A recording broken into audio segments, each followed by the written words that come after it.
एक बच्चा बस 10 साल का स्कूल की क्लासरूम के एक कोने में चुपचाप बैठा है। उसके चेहरे पर न कोई मुस्कान, न किसी से बात करने की हिम्मत। शिक्षक जब भी उससे कुछ पूछती हैं, वो सिर झुकाकर धीमे से बस इतना ही कहता है, हाँ मैडम।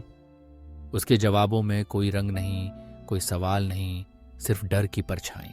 क्लास में बाकी बच्चे शोर मचाते हैं, हंसी मजाक करते हैं, लेकिन ये बच्चा अपनी ही दुनिया में गुम है। एक ऐसी दुनिया जहां चुप्पी सबसे बड़ा बचाव है। घर लौटते ही हालात और भी सख्त हो जाते हैं। पिता की ऊंची आवाजें, मां की चुप्पी और घर की दीवारों में गूंजता डर, ये सब मिलकर उस बच्चे को एक ही सबक सिखाते हैं। अगर झगड़े से बचना है तो हर बार हां कह दो।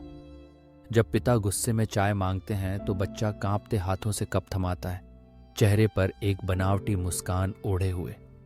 मां कुछ नहीं बोलती, बस दूर खड़ी सब देखती रहती है। बच्चे का दिल तेज धड़कता है, पर उसके होंठों पर ताले लगे हैं। समय बीतता है, बच्चा बड़ा हो जाता है। अब वो लगभग 28 साल का एक युवक है।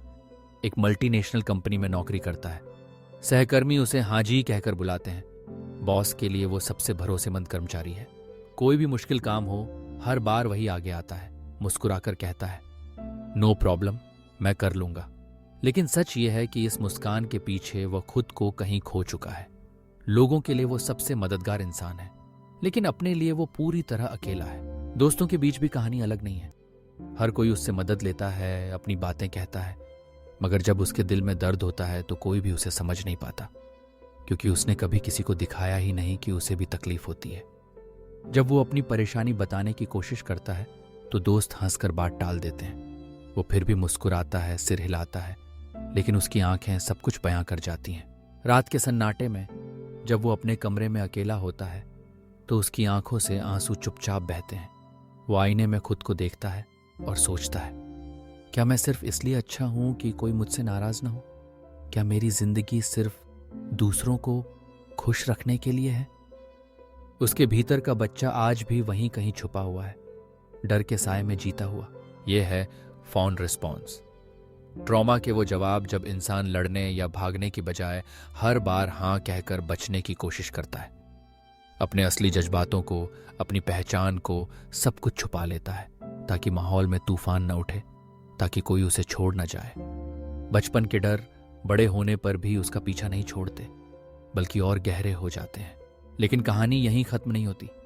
एक दिन जब वो अपने मन के बोझ से थक चुका होता है तो पहली बार किसी से कहता है, मुझे अच्छा नहीं लग रहा। कंधे झुके हुए, आंखों में संकोच, लेकिन दिल में हल्का सा साहस। सामने बैठा थेरेपिस्ट शांति से सुनता है, कोई जजमेंट नहीं, बस सच्चा साथ।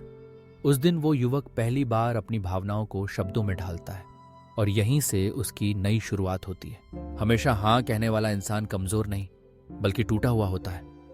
अगर आपके आसपास कोई हमेशा सबको खुश रखने की कोशिश में है तो शायद अब वक्त है उससे पूछने का, क्या तुम सच में ठीक हो? याद रखिए, आपका अस्तित्व कोई समझौता नहीं है। उसे छुपाने की नहीं, अपनाने की जरूरत है। खुद को आवाज दीजिए, क्योंकि सुकून आपकी अपनी सच्चाई में ही छुपा है। अगर आपको हमारी ये कहानी पसंद आई हो तो कृपया हमारे चैनल को लाइक और सब्सक्राइब जरूर करें। आपके एक छोटे से समर्थन से हमें और भी प्रेरणा मिलती है कि हम आपके लिए ऐसी ही सच्ची, असरदार कहानियां लाते रहें। आपकी प्रतिक्रिया हमारे लिए बहुत मायने रखती है, इसलिए अपना प्यार और सुझाव कमेंट में जरूर शेयर करें। जुड़े रहिए, क्योंकि हर कहानी में छिपा है जीवन का एक नया रंग।